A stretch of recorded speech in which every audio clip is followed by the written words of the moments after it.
Alright, welcome back, boils and ghouls. Fun fact of the daytime. Today we are going to be talking about how Robert Kirkman is a big, fat liar. I mean, one of the best liars in the entire industry, and I mean that in the best possible sense. Let's talk about Robert Kirkman and The Walking Dead.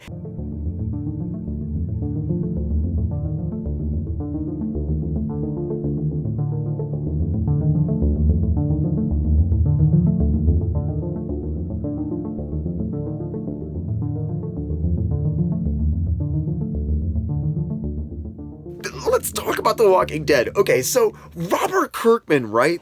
He's gotta be the greatest liar ever in comic books. And I wanted to say that he was it was a gimmick, but it's not a gimmick.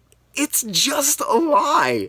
So let's go back to even before day one of Walking Dead. Let's talk about the pitch. Robert Kirkman had done several series. Invincible was actually out. It was doing well, but it had not blown up like it would. Robert Kirkman is working on Invincible, does a couple other things, and he comes up with this idea. He goes into Image. He's like, hey guys, I've got this idea for a comic book, and basically what it is a continuation to George A. Romero's immortal film Night of the Living Dead, it's the movie that invented zombies as we know them. The Walking Dead is literally a reference to George A. Romero's Night of the Living Dead. So he just pitched it as a continuation, and Image Comics was like, no, you can't do that.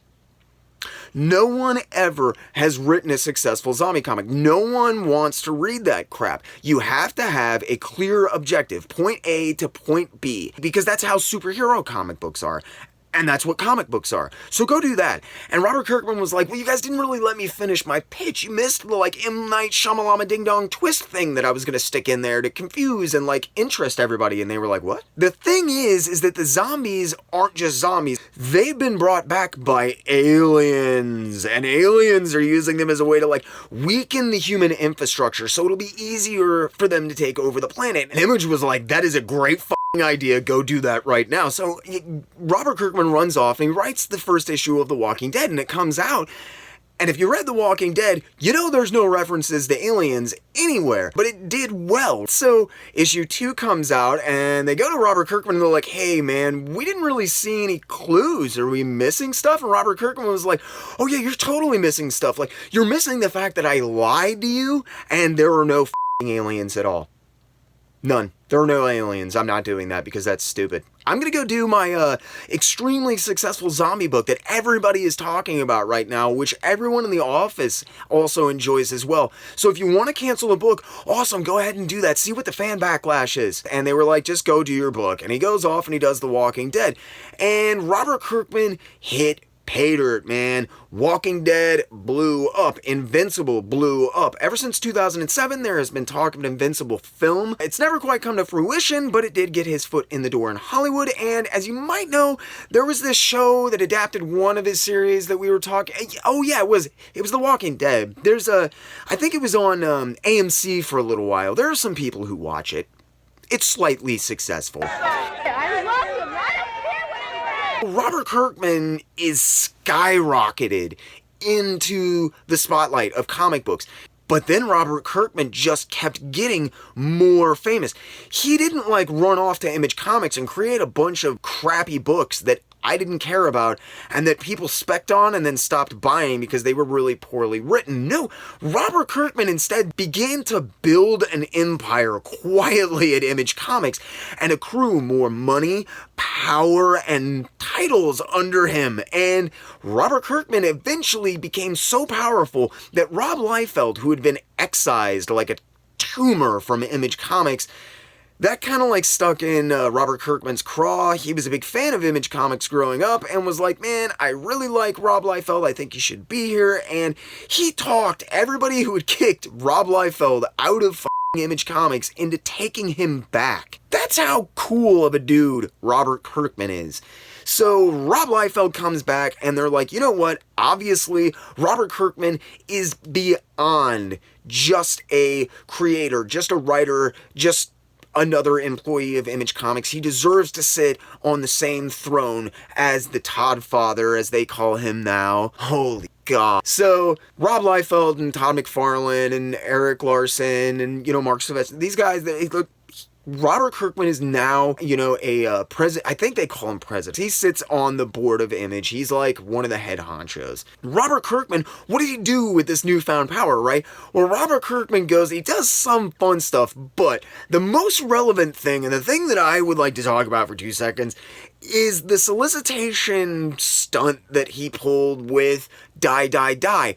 He didn't solicit it at all. Now, if you are an avid comic book reader or you own a shop, then you know about previews, and that's how you have to order your comic books. It's a big magazine put out by this demon corporation called Diamond, and we will talk about Diamond distribution at some point. But previews is plot previews for their solicitations. They are plot solicitations for books that come out 2 months from them.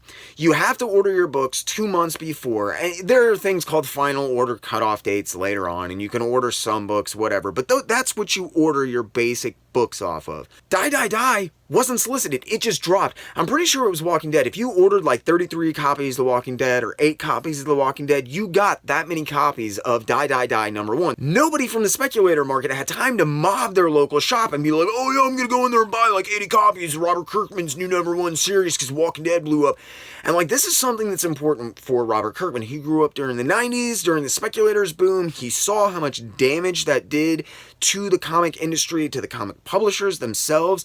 So I get the feeling that even though Robert Kirkman has never specifically stated this, he is trying to throw a major gear into the speculators, collectors market. This awesome Die, Die, Die stunt. Some people are pissed, some people are excited, it kind of blows over. And Walking Dead has, for a lot of people, been just kind of sleepwalking. It's not that they didn't like the series anymore, it's just they weren't buying it. It sat on shelves. A lot of my local shops stopped ordering copies for the shelves. They had people who still read it in their pull lists, but most people were buying The Walking Dead in trade paperbacks.